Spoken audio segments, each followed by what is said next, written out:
প্রিয় শিক্ষার্থীবৃন্দ, মৌলের পর্যায়বৃত্ত ধর্ম ও রাসায়নিক বন্ধন অধ্যায়ের এমসিকিউ গুলো আমরা সলভ করব। তো তোমরা হাজারি স্যারের বই নিয়ে আমার সাথে সলভ করা শুরু করো। তো চলো শুরু করা যাক। তাহলে প্রথমে যেটা আছে, আমাদের এস ব্লক মৌল সংখ্যা কয়টি? তো আমরা একটু জেনে আসি। আমাদের এস ব্লক মৌল সংখ্যা 14টা, পি ব্লক মৌল 36টা, ডি ব্লক মৌল 41টা, আর এ ব্লক মৌল 27টা। আবার একটু বলি, এস ব্লক মৌল সংখ্যা হলো 14টা, পি ব্লক মৌল 36টা, ডি ব্লক মৌল 41টা এবং এ ব্লক মৌল হলো 27টা। তো আমাদের এইখানে যে এমসিকিউ গুলা আছে, আসো দেখি পারি কিনা যে এস ব্লক মৌল সংখ্যা কয়টি। আমরা একটু আগেই দেখছি আমাদের এস ব্লক মৌল সংখ্যা 14টা, এস ব্লক মৌল 14টা। তারপরে আছে পি ব্লক মৌল সংখ্যা কয়টা? পি ব্লক মৌল সংখ্যা 36টা, তার মানে 36 দাগ দিলাম। এরপরে আছে ডি ব্লক মৌল সংখ্যা কয়টি? 41টা, তো আমরা 41 সংখ্যায় দাগ দিলাম। আচ্ছা, এরপরে কোন মৌলের পরমাণুর যোজ্যতা স্তরে NH2 NP5 ইলেকট্রন বিন্যাস থাকলে ওই মৌলের অবস্থান পর্যায় সারণীতে কোন গ্রুপে হবে, এমন একটা প্রশ্ন আছে। তো আমরা আসো দেখি মৌলের গ্রুপ ও পর্যায় কিভাবে বের করে সেটা একটু দেখি। সর্বশেষ ইলেকট্রন এস অরবিটালে যদি প্রবেশ করে, তার মানে NS 1 থেকে 2 যদি হয়, এর মোট ইলেকট্রন সংখ্যাই হবে কি গ্রুপ সংখ্যা। যেমন আমাদের সোডিয়ামের ইলেকট্রন বিন্যাস করছি। সোডিয়াম কত? 11, 1s2, 2s2, 2p6, 3s1। তার মানে এর শেষ ইলেকট্রন এস অরবিটালে প্রবেশ করছে। আর শেষ ইলেকট্রনটা যেহেতু এস অরবিটালে প্রবেশ করছে, তাহলে এস অরবিটালের মোট ইলেকট্রন সংখ্যাই হবে কি গ্রুপ সংখ্যা। এখানে ইলেকট্রন আছে একটা, তাই গ্রুপ হবে 1। আর সর্বশেষ কক্ষপথ তার পর্যায়, মানে সর্বশেষ কক্ষপথ হলো 3, তার মানে এর পর্যায় হলো 3। এরপরে যেটা আছে সেটা হলো সর্বশেষ ইলেকট্রন যদি পি অরবিটালে প্রবেশ করে, তাহলে দেখো এনএস আগে তো এস অরবিটালকে পূরণ করে তারপরে পি অরবিটালে ইলেকট্রন আসতে হবে। সেক্ষেত্রে NS2 NP 1 থেকে 6 এর মধ্যে যদি থাকে, তাহলে সেক্ষেত্রে এর মোট ইলেকট্রন প্লাস 10 হবে কি গ্রুপ সংখ্যা। তার মানে এর শেষ কক্ষপথে ইলেকট্রন দেখো দেখো আমরা ফ্লোরিনের ইলেকট্রন বিন্যাস করেছি। ফ্লোরিন 9, 1s2, 2s2, 2p কত 5। শেষ কক্ষপথে ইলেকট্রন আছে কয়টা? 7টা আছে। আর যেহেতু শেষ ইলেকট্রন পিতে প্রবেশ করেছে, তাহলে এই 7 প্লাস কি দিতে হবে? 10, তার মানে 17 হবে গ্রুপ সংখ্যা। আর পর্যায় হবে কত? সর্বশেষ কক্ষপথ 2, তাই পর্যায় হবে 2। এরপরে আছে কি দেখো, সর্বশেষ ইলেকট্রন ডি তে প্রবেশ করলে, তো আগে এস কে পূরণ করে তারপর ডি তে ইলেকট্রন প্রবেশ করে, মানে 4s এ আগে ইলেকট্রন ঢোকে, তারপরে 3d তে ঢোকে। এ কারণে 3d আর 4s অথবা 4d 5s এর টোটাল ইলেকট্রনই হবে কি বলো? গ্রুপ সংখ্যা। এক্ষেত্রে আর 10 যোগের প্রয়োজন নাই। তো আমরা যদি একটা মৌল দেখি, যেমন iron 1s2, 2s2, 2p6, 3s2, 3p6, 3d6, 4s2, আগে 4s এ ইলেকট্রন আসছে তারপরে 3d তে, তার মানে এই টোটাল ইলেকট্রনই হবে কি গ্রুপ সংখ্যা। তো এখানে আমার টোটাল ইলেকট্রন আছে 8টা, তাই গ্রুপ হবে 8 এবং পর্যায় হবে কত? শেষ কক্ষপথ 4 হয়, পর্যায় হবে 4। তো আসো আমাদের এমসিকিউটা সলভ করি। এমসিকিউ হলো পি তে ইলেকট্রন আছে NS2 আর NP5। আসো দেখি, এই যে NS2 আর NP5 আছে, তার মানে কি টোটাল ইলেকট্রন আছে 7টা। তো 7-এর সাথে কত যোগ করব? 10। 10 যোগ করলে হয় কত? 17। তার মানে আমার গ্রুপ হবে কত? 17 হবে, বা 7-এর যদি ইলেকট্রন এস ও পি অরবিটালে প্রবেশ করে, মানে সর্বশেষ ইলেকট্রন এস ও পি অরবিটালে প্রবেশ করে, তারা এ উপশ্রেণীর মৌল, সেক্ষেত্রে এটা 7-এর। এরপরে আছে ইট্রিয়াম মৌলটির পর্যায় সারণীতে অবস্থান কোনটি সেটা নির্ণয় করতে বলছে। তো আসো দেখি, ইট্রিয়ামের ইলেকট্রন বিন্যাস যদি করি 39, 1s2, 2s2 মানে 39, তো 1s2, 2s2, 2p6, 3s2, 3p6, 3d10, 4s2 30টা। তারপরে হলো কত? 4p6 36টা ইলেকট্রন, 5s2 তে যাবে 36 আর 2 38, আর 3d তে আসলো 39। তার মানে এই 3d আর 4s এর টোটাল ইলেকট্রনই হবে কি গ্রুপ সংখ্যা। কারণ আগে আমার ইলেকট্রন 4s এ ঢুকে তারপরে কোথায় ঢুকছে বলো?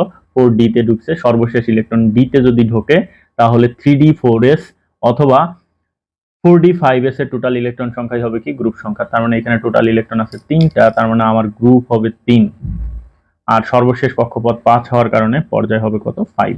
তো আসো দেখি আমাদের এইখানে এরকম কোনো কিছু আছে কিনা যে আমাদের গ্রুপ 3 আর পর্যায় 5, গ্রুপ 3 কই, এই যে গ্রুপ 3 আর পর্যায় কত 5, তার মানে এটাই হবে আমাদের সঠিক অ্যান্সার, গ্রুপ 3 পর্যায় 5।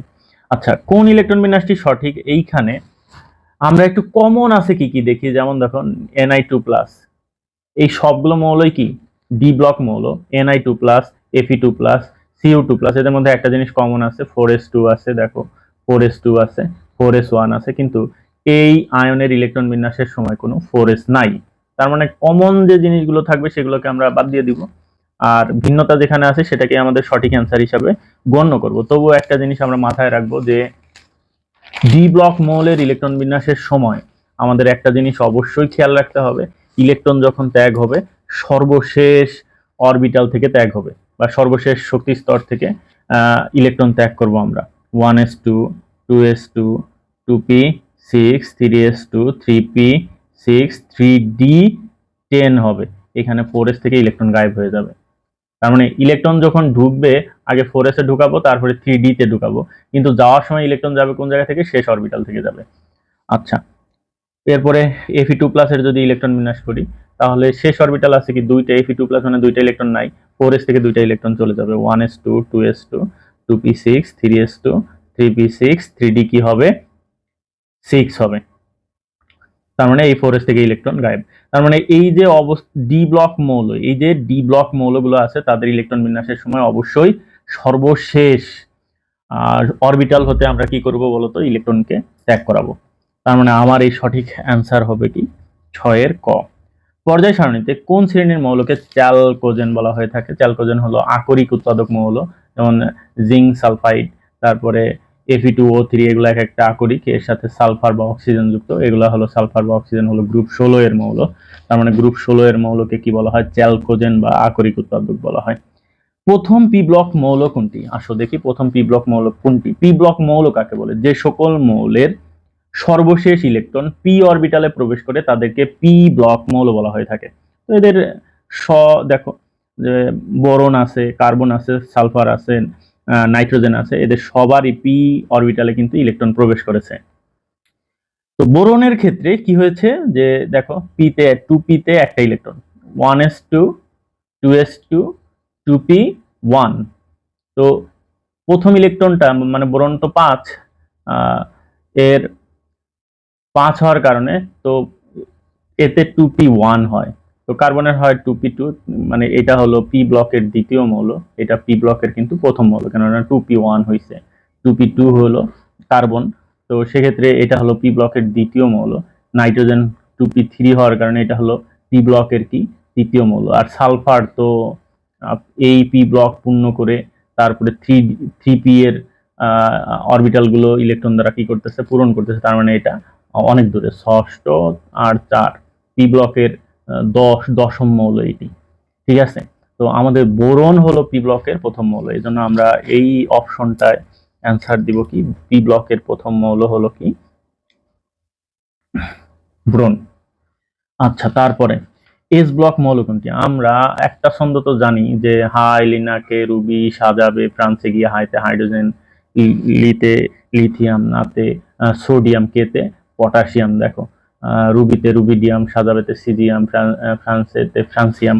তো ঠিক আছে, তো সেই ক্ষেত্রে আমাদের পটাশিয়াম হলো কি এস ব্লক মৌল, মানে গ্রুপ 1 ও গ্রুপ 2 এর মৌল হলো কি এস ব্লক মৌল, তার মানে এইটা হবে পটাশিয়াম। আচ্ছা, তারপরে ডি ব্লকের প্রথম মৌল কোনটা? তো ডি ব্লক শুরু হয় দেখো 3D সিরিজ যেটা আছে সেটা তোমরা যদি একটু পর্যায় সারণী বের করো, তো স্ক্যান্ডিয়াম থেকে শুরু হয়, scandium, titanium, vanadium, chromium, manganese, iron, cobalt, nickel, copper, zinc. তার মানে ডি ব্লকের প্রথম মৌলটাকে স্ক্যান্ডিয়াম, ডি ব্লকের প্রথম মৌলকে স্ক্যান্ডিয়াম। কোনগুলো অধাতু? আমযুক্ত যারা থাকে তারাই তো সাধারণত ধাতু হয়, যেমন সোডিয়াম, পটাশিয়াম এর মধ্যে ধাতু আছে, ম্যাগনেসিয়াম, অ্যালুমিনিয়াম এর মধ্যে ধাতু আছে, নিকেল, নিয়ন, আয়রন, নিকেল। তো আয়রন তো একটা ধাতু মানে লোহা, নিকেলও একটা ধাতু। তো এইখানে যেগুলো আছে যেমন সিলিকন, জার্মেনিয়াম, আর্সেনিক, এগুলো সব অধাতু বা অপধাতু বলা হয়ে থাকে। আচ্ছা, তারপরে আমাদের পরবর্তী পৃষ্ঠাতে যাই আমরা। কোনটি মৃৎ ক্ষার ধাতু? গ্রুপ 2 এর মৌলগুলোকে কি বলা হয়ে থাকে? মৃৎ ক্ষার ধাতু বলা হয়। বিরানি, মুগলাই, কাবাব সরিয়ে বাটিতে রাখো। ঠিক আছে, তো বেরিলিয়াম, ম্যাগনেসিয়াম, ক্যালসিয়াম, স্ট্রনশিয়াম, আর তারপরে আছে কি বেরিয়াম, রোডিয়াম। তো এই ক্ষেত্রে আমাদের স্ট্রনশিয়াম এইখানে আমাদের অপশনে আছে। তো স্ট্রনশিয়াম হবে আমাদের কি মৃৎ ক্ষার ধাতু।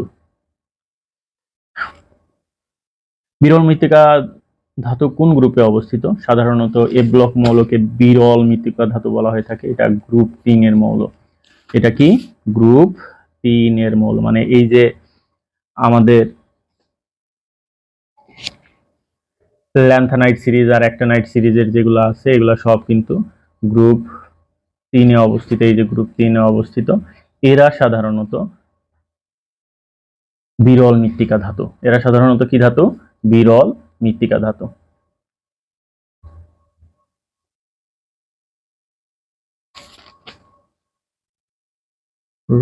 রেডিয়াম।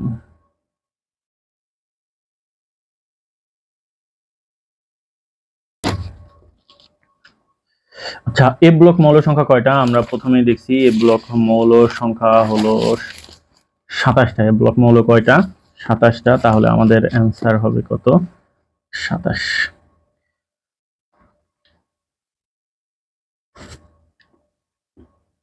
পর্যায় সারণীর কোন গ্রুপের মৌলগুলো তীব্র জারক?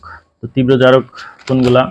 আমরা দেখি তীব্র জারক গ্রুপ 17 এর মৌলগুলা, হ্যালোজেনগুলা সহজে কি করে ইলেকট্রন গ্রহণ করে, এজন্য গ্রুপ 17 এর মৌলগুলা তীব্র জারক। নিচের কোন যুগলের দুটি নিচের কোন যুগলের মৌল নিচের কোন যুগলের দুটি মৌলই অষ্টক সম্প্রসারণ ঘটাতে পারে? তো এরকম প্রশ্ন আছে যে কোন যুগল, যেমন এখানে একটা জিনিস দেখো কমন আছে কি অ্যালুমিনিয়াম, অ্যালুমিনিয়াম, অ্যালুমিনিয়াম, তার মানে এই তিনটা অপশনই বাদ। তার মানে আমাদের অপশনের অ্যান্সারটা হবে কি সিলিকন ও ফসফরাস। তো আসলে দেখি সিলিকন ও ফসফরাস কিভাবে অষ্টক সম্প্রসারণ ঘটায়। তো সিলিকনের ডি অরবিটাল ফাঁকা আছে। সিলিকনের যদি ইলেকট্রন বিন্যাস করি, সিলিকন হলো 14 1s2 2s2 2p6 3s2 3p2 এর 3d অরবিটাল সম্পূর্ণরূপেই ফাঁকা। তো ডি অরবিটাল ফাঁকা থাকার কারণে মানে পানি ডি অরবিটাল ফাঁকা থাকার কারণে পানির অক্সিজেন পরমাণুর মুক্ত জোড় ইলেকট্রন সিলিকনের দিকে কি করে দেয়? ঠেলে দেয়। তো ঠেলে দিলে আগে থেকে সিলিকনের বন্ধন আছে কয়টা? 4টা। তো এক একটা বন্ধনে 2টা করে ইলেকট্রন থাকে, টোটাল ইলেকট্রন আছে 8টা। তো এই 2টা ইলেকট্রন আসলে এখানে ইলেকট্রন হয়ে যায় কয়টা? 10টা। তার মানে সিলিকনের ইলেকট্রন যেহেতু 10টা হয়ে যাচ্ছে, তো এইটায় অষ্টক সম্প্রসারণ ঘটে। তো ফসফরাসের ক্ষেত্রে PCl5 তৈরি হয়। তো PCl5 যদি হয়, এখানে বন্ধন আছে 5টা, তার মানে টোটাল ইলেকট্রন হবে কয়টা? 10টা। তার মানে ফসফরাসও কি করে? অষ্টক সম্প্রসারণ করে। তার মানে সিলিকন ও ফসফরাস অষ্টক সম্প্রসারণ করে। নিচের কোনটি আদ্র বিশ্লেষিত হয়? তো এইরকম প্রশ্ন আছে। C6H6 বেনজিন আছে, সোডিয়াম ক্লোরাইড পানি যোজিত হয়, হাইড্রেশন ঘটে এটার। তারপরে CCl4 এর ফাঁকা ডি অরবিটাল না থাকার কারণে এটা আদ্র বিশ্লেষিত হয় না। কিন্তু SiCl4 এর ক্ষেত্রে দেখো, SiCl4 এর ক্ষেত্রে এর ফাঁকা ডি অরবিটাল থাকার কারণে পানির অক্সিজেন পরমাণু তার মুক্তজোড় ইলেকট্রন ঠেলে দিয়ে এর সাথে যুক্ত হয়। অন্যদিকে ক্লোরিন এর সাথে যুক্ত হয়ে এইদিকে HCl আর এদিকে OH এর সাথে যুক্ত হয়ে SiCl4 কি হয়? আদ্র বিশ্লেষিত হয়। তার মানে এটাই হবে আমাদের সঠিক অ্যান্সার। এরপর আছে 18, NS1 যোজ্যতার মৌল পানি সহ বিক্রিয়ায় কোনটি উৎপন্ন করে? আচ্ছা, পানি সহ বিক্রিয়া উৎপন্ন করে, সোডিয়াম আর পানি বিক্রিয়া করে সোডিয়াম হাইড্রোক্সাইড আর হাইড্রোজেন গ্যাস উৎপন্ন হয়। তো গ্রুপ 1 এর মৌলসমূহ দেখো সোডিয়াম হাইড্রোক্সাইড উৎপন্ন করতেছে, তার মানে এইটা একটা ক্ষার। তার মানে গ্রুপ 1 এর মৌলসমূহ পানির সাথে বিক্রিয়া কি তৈরি করে? ক্ষার উৎপন্ন করে। ওকে,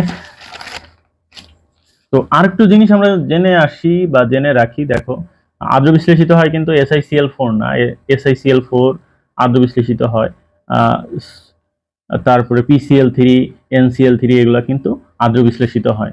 মনে রাখো, শুধুমাত্র যে SiCl4 ই আদ্র বিশ্লেষিত হবে এমন না, যে SiCl4 ও আদ্র বিশ্লেষিত হয়, NCl3 ও আদ্র বিশ্লেষিত হয়, PCl3 ও কিন্তু আদ্র বিশ্লেষিত হয়।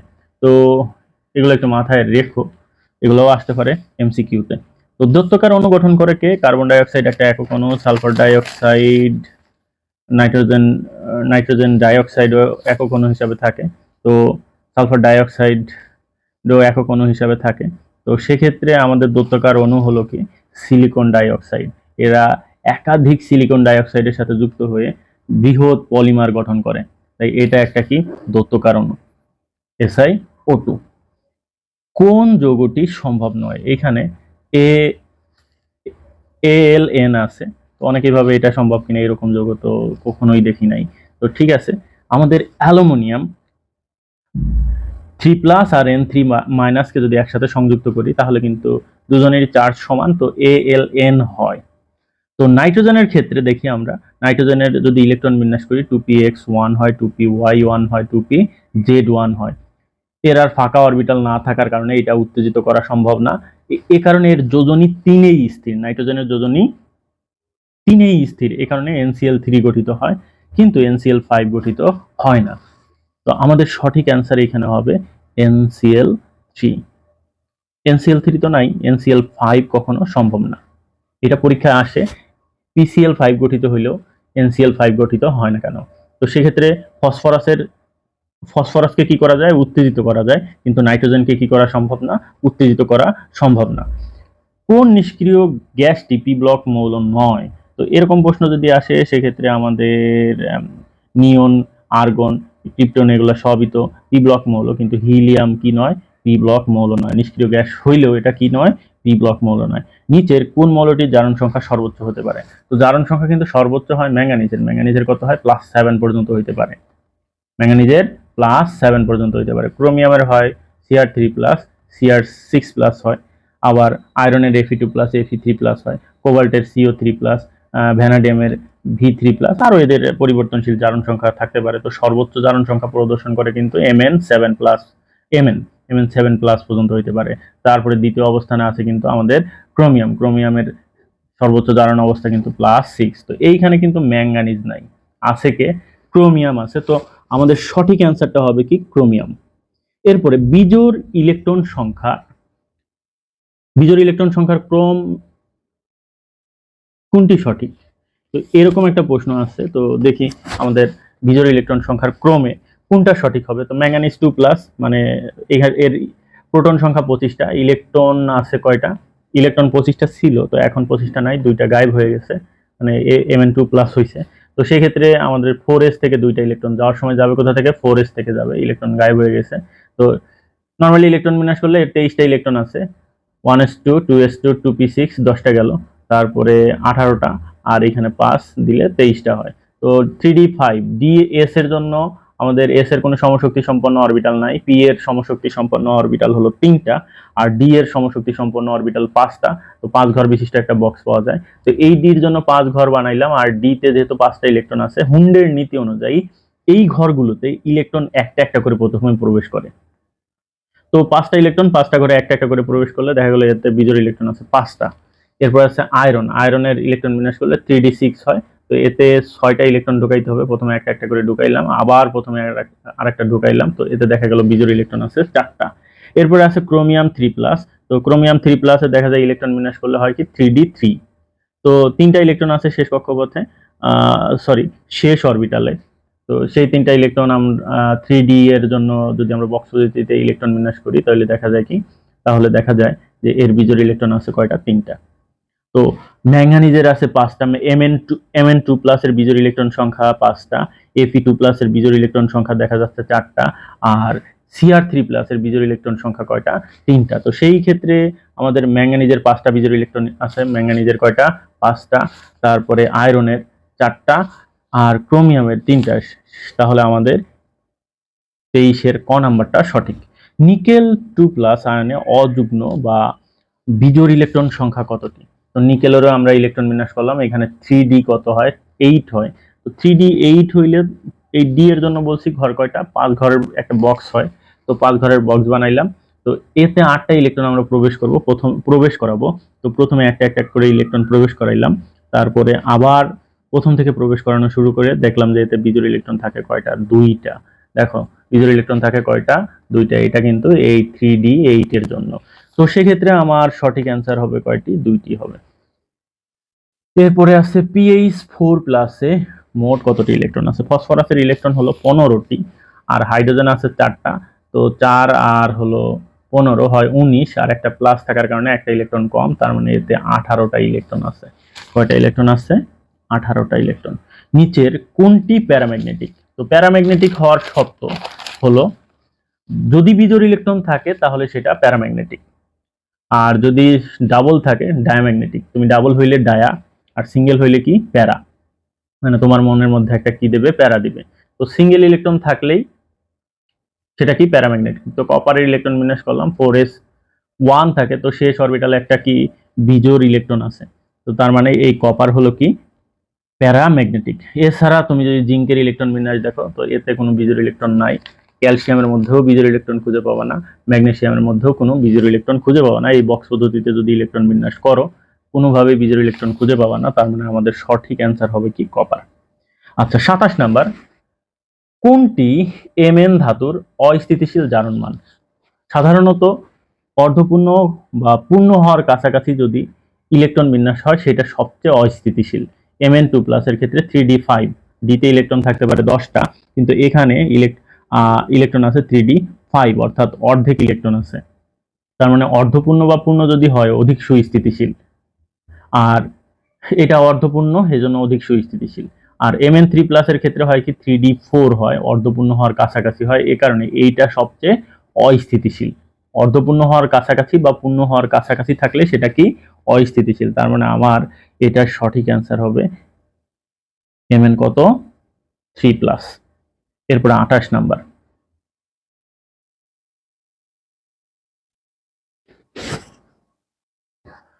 আমাদের এর পরের এমসিকিউ হলো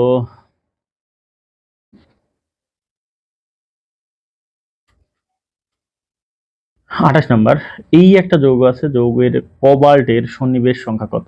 এমন একটা প্রশ্ন আছে। তো সেক্ষেত্রে এই যে থার্ড বন্ধনীর মধ্যে আমাদের পরমাণু আর যৌগ টোটাল মিলে আছে, মানে Cl- আছে একটা যুক্ত, Cl- আর একটা যুক্ত আছে, দুইটা Cl- আছে, আর চারটা কি আছে? NH3 যুক্ত আছে। তার মানে টোটাল এখানে সন্নিবেশ বন্ধন হয়েছে কয়টা? 6টা। তার মানে এর সন্নিবেশ সংখ্যা কত? 6।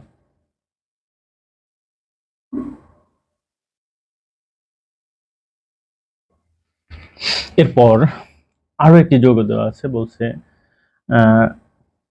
Tetra aqua dichloro chromium 3 bromide, এর জারণ সংখ্যা কত? সেক্ষেত্রে আমাদের এই যে ক্রোমিয়াম, আমাদের যদি আমরা জারণ সংখ্যা বের করি, যার জারণ সংখ্যা বের করতে হবে তাকে তো আমরা জানি এক্স ধরতে হয়। H2 এর কোনো চার্জ নাই, তাই এর জারণ সংখ্যা 0। Cl- এর জারণ সংখ্যা -1। ব্রোমিন Br- মানে ব্রোমাইড আয়ন, এরও জারণ সংখ্যা -1। তো এখানে যদি আমরা বসাই, তো ক্রোমিয়ামের জায়গায় এক্স বসাইলাম, H2 এর জায়গায় 0 বসাইলাম, এই 4 এখানে বসাই দিলাম। Cl- মানে এখানে -1, এখানে দুইটা আছে এই কারণে 2 দ্বারা গুণ করলাম, প্লাস ব্রোমিন আছে, ব্রোমিনের -1 বসাইলাম, এর সাথে 1 গুণ করলাম। তো সব কমপ্লিট করার পরে দেখা যায় এখানে আমাদের এখানে তো -2 আর এখানে -1, তার মানে -3 থাকতো এই পাশে, সেটাকে এই পাশে নিয়ে আসলে কি হয়? +3 হয়। তার মানে আমাদের ক্রোমিয়ামের জারণ সংখ্যা এখানে +3। ক্রোমিয়ামের জারণ সংখ্যা +3। এরপরে আমরা যেটা দেখব সেটা হলো নাম্বার 30 নাম্বার। 30 নাম্বার আছে টেট্রাঅ্যামিন কপার 2 আয়ন, এর মধ্যে কপার আর অ্যামোনিয়ার মধ্যে কি ধরনের বন্ধন বিদ্যমান? তো কপার 2+ আর অ্যামোনিয়ার মধ্যে দেখো এই থার্ড বন্ধনের মধ্যে যারাই থাকবে তাদের মধ্যে, মানে এখানে NH3 এর মধ্যে কিন্তু সমযোজী বন্ধন বিদ্যমান। তো অবস্থান্তর মৌলের সাথে যে যুক্ত থাকবে সেটাই কি বন্ধনে আছে বলো? সন্নিবেশ বন্ধনে যুক্ত থাকবে। তার মানে এইখানে যে বন্ধনটা আছে সেটা হলো সন্নিবেশ বন্ধন। এটা হলো কি বন্ধন? সন্নিবেশ বন্ধন। 31 FeCN6 4-। তো এটার ক্ষেত্রে 2+ এর সাথে Fe2+ এর সাথে 6টা Cn- যুক্ত। তো Fe2+ এর ইলেকট্রন বিন্যাস করলে এখানে 3d10 হয়। 3d10 যদি হয় তো সরি, Fe2+ এর ইলেকট্রন বিন্যাস করলে এখানে 3d6 হয়। তো 3d6 যদি হয়, আমার এই যে বক্স পদ্ধতিতে ইলেকট্রন বিন্যাস যদি করি 3d এর ক্ষেত্রে ইলেকট্রন ঢোকে, 6টা ইলেকট্রন ঢোকে, একটা একটা একটা করে ঢুকে আবার প্রথমে প্রবেশ করে, আর 4টা ঘরে কি থাকে, বিজোড় ইলেকট্রন থাকে। তো যখন লিগ্যান্ড Cn মাইনাস যুক্ত হয়, এটা একটা শক্তিশালী লিগ্যান্ড, এই বিজোড় ইলেকট্রনকে প্রবলভাবে বিকর্ষণ করে এইদিকে পাঠায় দেয়, তখন এইগুলা জোড় ইলেকট্রন বিশিষ্ট অরবিটালে পরিণত হয়। তো 2টা ঘর ফাঁকা হয়ে যায়, তো সেখানে আমাদের Cn মাইনাস যুক্ত হয়, এখানে এই সব জায়গায় Cn মাইনাস যুক্ত হয়ে, দেখো ডি এর 2টা ঘরে প্রবেশ করে, তাই D2, একটা এস আর 3টা পিতে প্রবেশ করে, তার কারণে সংকরীকরণ হয় কি D2sp3। এখানে আমাদের সংকরীকরণ হবে কি D2sp3। নিচের কোন আয়নটি রঙিন যৌগ গঠন করে? তো যার মধ্যে বিজোড় ইলেকট্রন আছে সেই কি করবে, রঙিন যৌগ গঠন করবে। তো কার মধ্যে বিজোড় ইলেকট্রন আছে? তো দেখো আমাদের এই নিকেলের মধ্যে কিন্তু 2টা বিজোড় ইলেকট্রন আছে, এই কারণে নিকেল কি করে, রঙিন যৌগ গঠন করে। কোনটি রঙিন যৌগ গঠন করে? আবারও দেখি, যার মধ্যে বিজোড় ইলেকট্রন থাকবে সেই রঙিন যৌগ গঠন করে। এখানে Cu2 Cl2 কে যদি আমরা ভাঙি, Cu প্লাস পাবো আর কি Cl মাইনাস পাবো। তো Cu প্লাস এর ইলেকট্রন বিন্যাস করলে 4s1 থেকে একটা ইলেকট্রন গায়েব হয়ে যায়, তার মানে 3d10 থাকে। তো 3d10 এর মধ্যে তো আর বিজোড় ইলেকট্রন নাই। আর কোবাল্ট 2 প্লাস এর মধ্যে দেখো যদি 3d7 থাকে, তো 3টা বিজোড় ইলেকট্রন আছে, একটা একটা একটা করে প্রবেশ করে, আবার প্রথমে 2টা প্রবেশ করে, তো 3টা বিজোড় ইলেকট্রন থাকার কারণে আমাদের কোবাল্ট ক্লোরাইড কিন্তু রঙিন যৌগ গঠন করে। আচ্ছা, এরপরে নিচের কোনটির ক্ষেত্রে ডি অরবিটালের অস্তিত্ব বিদ্যমান? অবশ্যই সেটা কি হবে, স্ক্যান্ডিয়াম। স্ক্যান্ডিয়ামের ইলেকট্রন বিন্যাস যদি করো, সেক্ষেত্রে আমরা ডি অরবিটালের অস্তিত্ব খুঁজে পাবো। 4s2 তে ইলেকট্রন গিয়ে আর একটা ইলেকট্রন বাকি থাকে, সেটা 3d তে প্রবেশ করাইলে আমরা কি পাবো, স্ক্যান্ডিয়ামের ডি অরবিটালের অস্তিত্ব পাবো। এরপরে দেখো নিচের কোনটির ক্ষেত্রে, নিচের কোন আয়নের আকার সবচেয়ে ছোট হবে? তো আকার ছোট সেটা আমরা কিভাবে বুঝবো? তো একটা জিনিস একটু মাথায় রাখবো, আয়নের আকারের ক্ষেত্রে প্রোটন থেকে ইলেকট্রন বেশি, প্রোটন থেকে যত ইলেকট্রন বেশি আকার তার বড়, মানে ইলেকট্রন বেশি হইলে আকার বড় হবে। আর যদি ইলেকট্রন কম হয়ে যায় তাহলে তার আকার তত ছোট। তো এখানে F মাইনাস আছে, F মাইনাস এর ইলেকট্রন হলো কয়টা, F মাইনাস, F এর ইলেকট্রন তো 9টা, মাইনাস মানে একটা ইলেকট্রন ঢুকছে, তার মানে টোটাল ইলেকট্রন 10টা। আর প্রোটন কয়টা, 9টা। প্রোটন অপরিবর্তিত থাকে একটা মৌলের। তো অক্সিজেনের ক্ষেত্রে অক্সিজেনের পারমাণবিক সংখ্যা 8, এতে ইলেকট্রন 8টা থাকার কথা, কিন্তু 2 মাইনাস থাকার কারণে এখানে ইলেকট্রন হলো 10। আর তাহলে প্রোটন আছে কয়টা, 8টা। তারপর নাইট্রোজেনের ক্ষেত্রে কি আছে, N3 মাইনাস, ইলেকট্রন আছে কয়টা, 10টা, প্রোটন আছে কয়টা, 7টা। নাইট্রোজেনের পারমাণবিক সংখ্যা 7, প্রোটন 7টা। এরপরে সোডিয়াম প্লাস, এর প্রোটন আছে কয়টা, 11টা, ইলেকট্রন আছে 10টা। তো প্রোটন থেকে ইলেকট্রন কম যদি থাকে, প্রোটন থেকে ইলেকট্রন কম, তার আকার তত ছোট। তার মানে সোডিয়াম প্লাসের আকার এখানে সবচেয়ে ছোট হবে। এরপরে নিচের কোন আয়নটির আকার সবচেয়ে ছোট হবে? তো সেক্ষেত্রে আমরা যদি দেখো আমাদের অপশনগুলোর ইলেকট্রন বিন্যাস করছি, সোডিয়াম প্লাস, তারপর ম্যাগনেসিয়াম 2 প্লাস, বেরিলিয়াম 2 প্লাস। তো সেক্ষেত্রে বেরিলিয়াম 2 প্লাসের 1s2 ইলেকট্রন বিন্যাস হয়, মানে 4টা ইলেকট্রন ছিল তার মধ্যে 2টা ইলেকট্রন চলে গেছে, তার মানে 1s2। সেক্ষেত্রে একটা কক্ষপথই থাকে, এজন্য এর আকার সবচেয়ে ছোট, বেরিলিয়াম 2 প্লাস। আয়ন পরমাণুর আকার সম্পর্কিত কোন ক্রমটি সঠিক? তো এক্ষেত্রে মৌলের ক্ষেত্রে পর্যায়ের বাম থেকে ডানে গেলে আকার কি পায়, হ্রাস পায়। Lithium, beryllium, boron, carbon, nitrogen, oxygen, তারপর ফ্লোরিন, নিয়ন, পর্যায়ক্রমিক এদের আকার হ্রাস পায়। পর্যায়ক্রমিক এদের কি হয়, আকার হ্রাস পায়।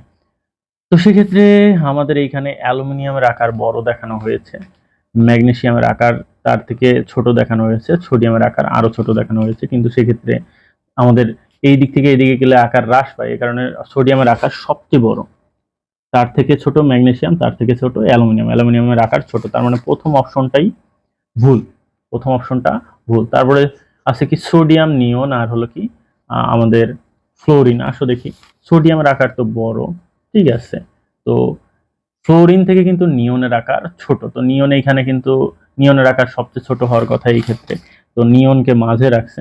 তো ফ্লোরিনের আকার নিয়নের থেকে কিছুটা বড়, সে কারণে ফ্লোরিন মাঝে থাকলে তথ্যটা সঠিক হইতো। এরপরে আছে কি আয়নিত ইলেকট্রন বিন্যাস আছে, যেমন আয়নের আকার আছে, সোডিয়াম প্লাসের ইলেকট্রন হলো 10টা, এতে প্রোটন আছে 11টা। ম্যাগনেসিয়াম 2 প্লাস, ইলেকট্রন 10টা, প্রোটন 12টা। Al3+, ইলেকট্রন 10টা, প্রোটন 13টা। প্রোটন যত বেশি আকার তত ছোট, প্রোটন যত বেশি আকার তত ছোট। তো অ্যালুমিনিয়াম 3+ এর প্রোটন বেশি হওয়ার কারণে এর আকার সবচেয়ে ছোট হবে, তো এর আকার সবচেয়ে ছোট। ম্যাগনেসিয়াম মাঝখানে থাকবে আর সোডিয়াম প্লাসের আকার বড় হবে। দ্বিতীয় পর্যায়ের মৌলের পরমাণুর ক্ষেত্রে নিচের কোনটির পারমাণবিক ব্যাসার্ধ সবচেয়ে বড়? তো সেক্ষেত্রে আমাদের দ্বিতীয় পর্যায়ের লিথিয়ামের পারমাণবিক ব্যাসার্ধ সবচেয়ে বড়, মানে একই পর্যায়ের বাম থেকে ডানে গেলে আকার হ্রাস পায়। সেক্ষেত্রে লিথিয়ামের ইলেকট্রন বিন্যাস যদি আমরা দেখি, লিথিয়াম 3 1s2 2s1, লিথিয়ামের ইলেকট্রন বিন্যাস এটাই হবে সঠিক অ্যান্সার। দেখো আমাদের লিথিয়ামের ইলেকট্রন বিন্যাস হলো কি 3 1s2 2s1, তার মানে এটা আমাদের সঠিক অ্যান্সার। নিচের কোনটির আকার সবচেয়ে ছোট?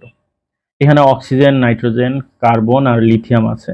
তো পর্যায়ের বাম থেকে ডানে গেলে আকার ছোট হয়, সেক্ষেত্রে লিথিয়াম থেকে বেরিলিয়ামের আকার ছোট, বেরিলিয়াম থেকে বোরনের আকার ছোট, নাইট্রোজেনের আকার ছোট, আরো ছোট, অক্সিজেনের আকার আরো ছোট। তার মানে এই ক্ষেত্রে আমাদের সঠিক অ্যান্সার হবে কি অক্সিজেন। দুটি মৌল এ ও বি, এদের পারমাণবিক ব্যাসার্ধ হলো যথাক্রমে আর এ ও আর বি এবং সমযোজী বন্ধন দূরত্ব হলো ডি এ বি, তখন নিচের কোনটি সঠিক হবে? তো সেক্ষেত্রে আমাদের আর এ প্লাস আর বি সমান ডি এ বি হবে, মানে দুইটা ব্যাসার্ধের যোগফল হবে বন্ধন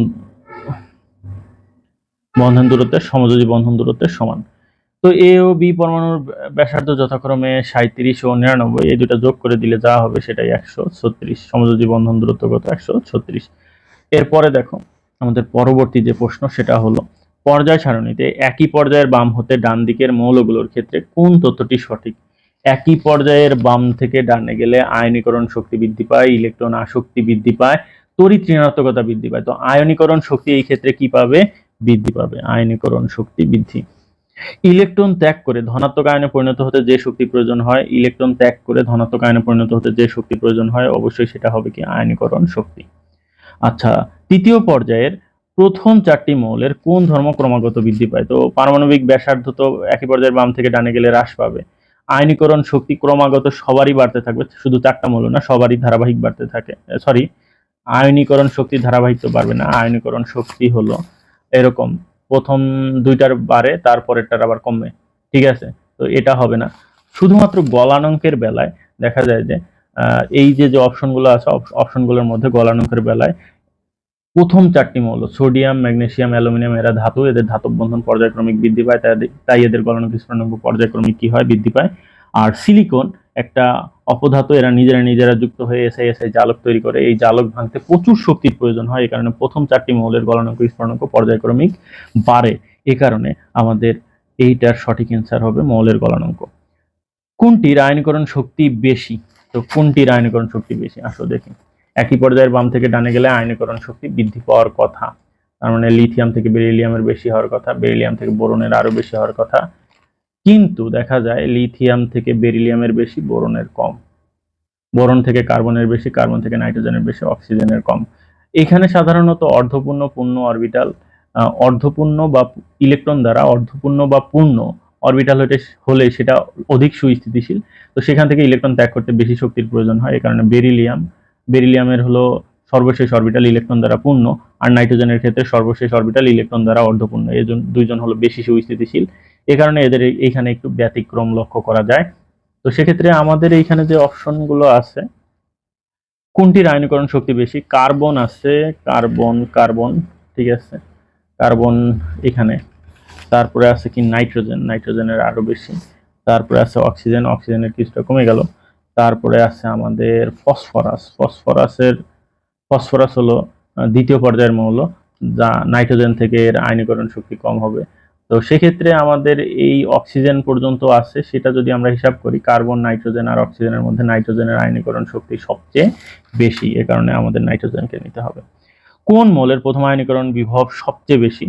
তো একই গ্রুপের উপর থেকে নিচের দিকে গেলে মৌলের আকার বড় হয়, ইলেকট্রন ত্যাগ করতে কম শক্তির প্রয়োজন হয়। তো সবচেয়ে আকার ছোট হলো লিথিয়ামের, ইলেকট্রন ত্যাগ করতে বেশি শক্তির প্রয়োজন হবে। এই কারণে এখানে লিথিয়ামের কি হবে? আয়নীকরণ বিভব সবচেয়ে বেশি হবে, লিথিয়ামের আয়নীকরণ বিভব সবচেয়ে বেশি। যে কোন মৌলের প্রথম আয়নীকরণ বিভব বেশি? এখানে গ্রুপ ভিত্তিক একটা মৌলের তালিকা দেওয়া আছে। গ্রুপ 1 এর মৌল লিথিয়াম, সোডিয়াম, পটাশিয়াম, রুবিডিয়াম এগুলো আছে। তো সেক্ষেত্রে লিথিয়ামের আকার ছোট হওয়ার কারণে এর আয়নীকরণ বিভব সবচেয়ে বেশি হবে। এরপরে আয়নীকরণ শক্তির সঠিক ক্রম কোনটি? তো E1 দ্বারা বোঝায় প্রথম আয়নীকরণ শক্তি, E2 দ্বারা দ্বিতীয় আয়নীকরণ শক্তি বোঝায়, E3 দ্বারা দ্বিতীয় আয়নীকরণ শক্তি বোঝায়। তো আয়নীকরণ শক্তির মানে বৃদ্ধির ক্রম হলো তৃতীয় আয়নীকরণ শক্তি বেশি হবে, দ্বিতীয় আয়নীকরণ শক্তি মাঝামাঝি, প্রথম আয়নীকরণ শক্তি সবচেয়ে কম। তার মানে আমাদের এইটা হবে সঠিক অ্যান্সার। কই গেল? E3 বেশি, E2 মাঝামাঝি, E1 সবচেয়ে কম। আয়নীকরণ বিভবের ক্ষেত্রে কোনটি সঠিক? এখানে বেরিলিয়াম থেকে বোরনের আয়নীকরণ শক্তি বেশি দেওয়া আছে। বেরিলিয়াম থেকে দেখে আমরা যা এখানে যাই, এখানে গেলেই দেখতে পারবো। তো এখানে বেরিলিয়াম থেকে সরি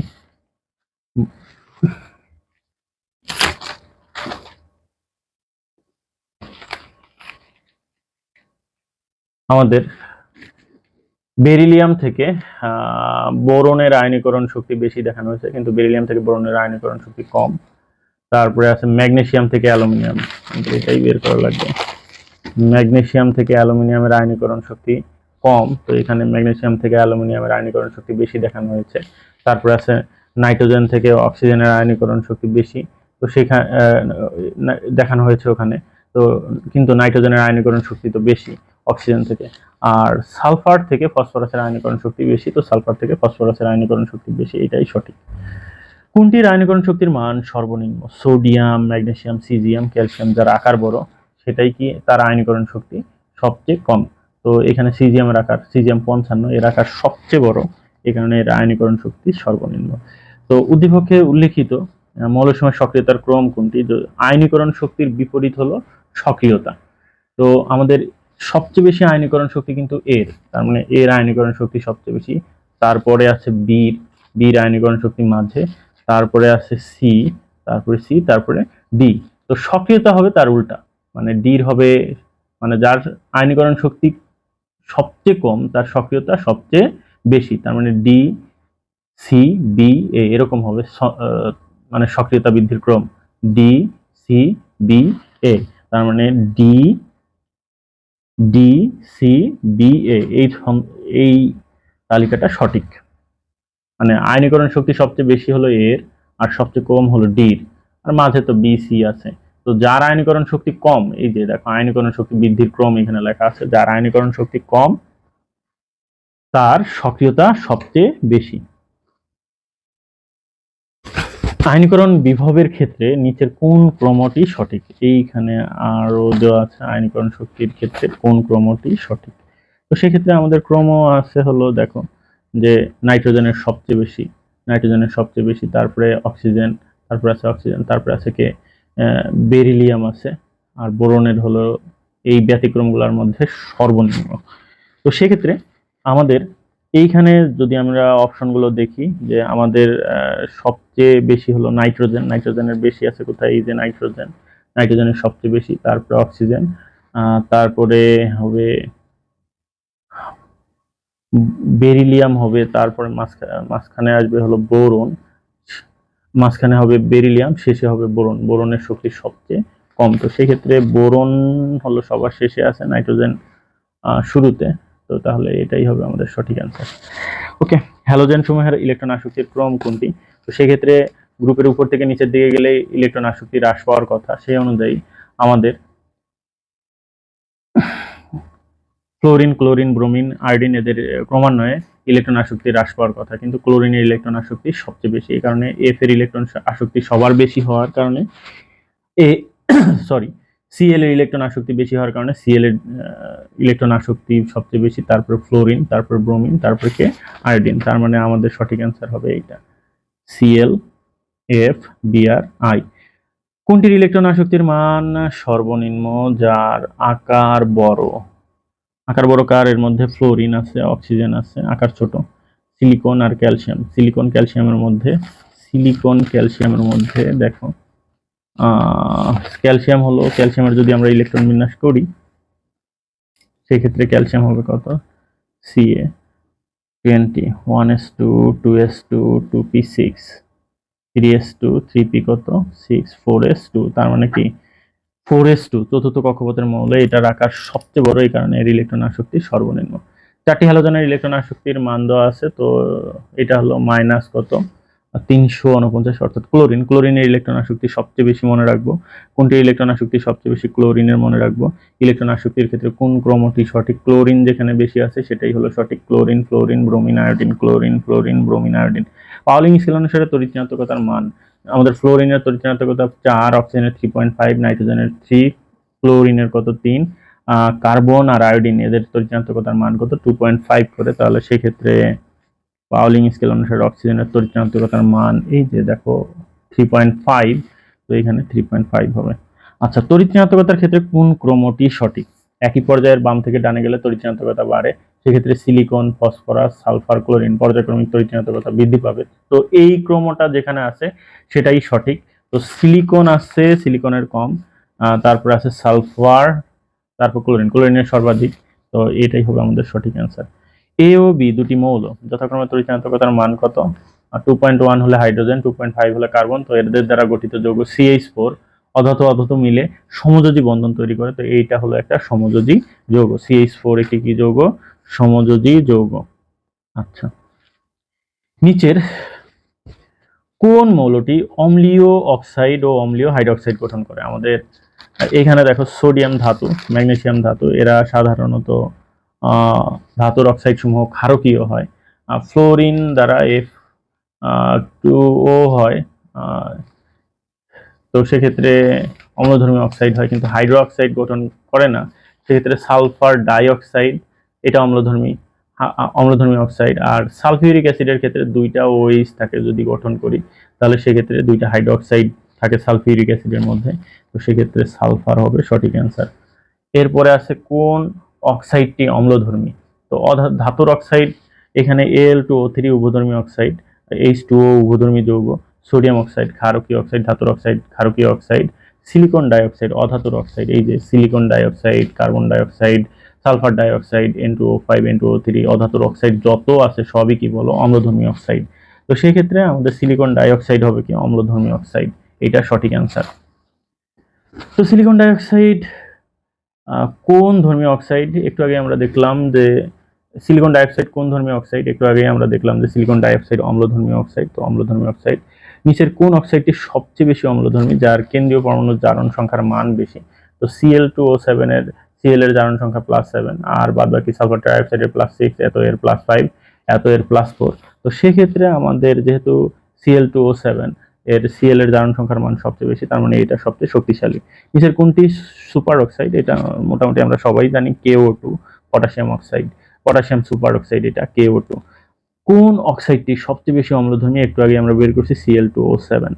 কোনটি উভধর্মী অক্সাইড? তো উভধর্মী অক্সাইডের একটা তালিকা আমরা লিখছি, ZnO, Al2O3, বেরিলিয়াম অক্সাইড, তারপর lead oxide, germanium oxide, germanium dioxide, এগুলো সাধারণত উভধর্মী অক্সাইড। তো উভধর্মী অক্সাইড কোনটি? Al2O3। উভধর্মী অক্সাইড কোনটি? এই যে BeO, অর্থাৎ বেরিলিয়াম অক্সাইড। এই 67টি এমসিকিউই আজকের মতো আমরা শেষ করব। এরপরে বাদবাকি যে এমসিকিউ গুলো আছে আবার আমরা সেগুলো সলভ করব। আরো অনেক এমসিকিউ আছে। তো এগুলোর মধ্যে কারো কোনো সমস্যা থাকলে অবশ্যই নিচে কমেন্টে একটু জানাবা যে আমার এটা সমস্যা, বুঝতেছি না। অবশ্যই আমি চেষ্টা করব তোমাদের আরো সুন্দর করে বোঝানোর। তো আজকে এই পর্যন্তই। ভালো থেকো। আল্লাহ হাফেজ।